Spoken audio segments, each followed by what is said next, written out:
You ever play a game as a kid and for years you thought it was just you, like no one else had it, no one else talked about it, and you started wondering, did I dream that game?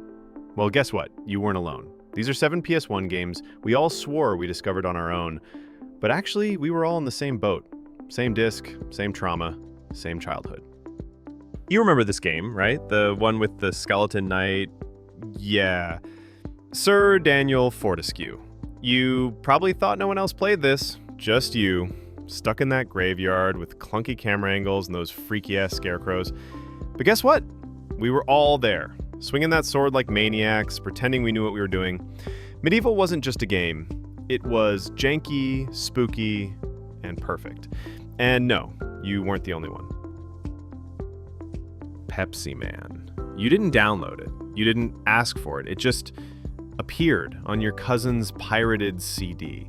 No intro, no context, just some silver dude sprinting through America, dodging fridges, cars, and cows, all to deliver soda. And somehow, it was the most intense game of your childhood. You thought it was obscure? Nah, bro, we were all out here chugging Pepsi and running for our lives.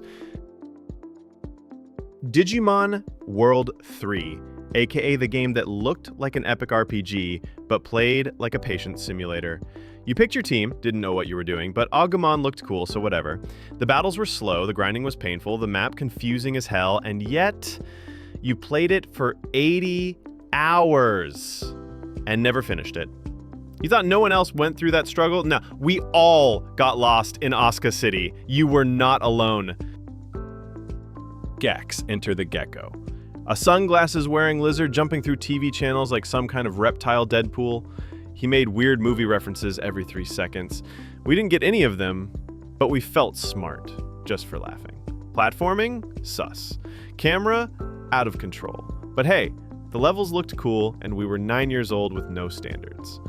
You thought you were the only one who played this? Nah, we all had it. We just didn't know how to explain it.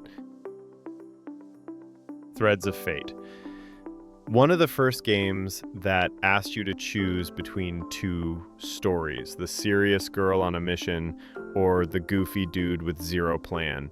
Either way, you ended up in the same chaos, climbing ancient ruins, fighting monsters, and definitely not understanding the plot. The combat, kinda clunky. The platforming, sketchy. But the vibes, unmatched.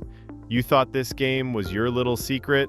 Bro, half the PS1 kids had this sitting right next to Final Fantasy. Brave Fencer Musashi.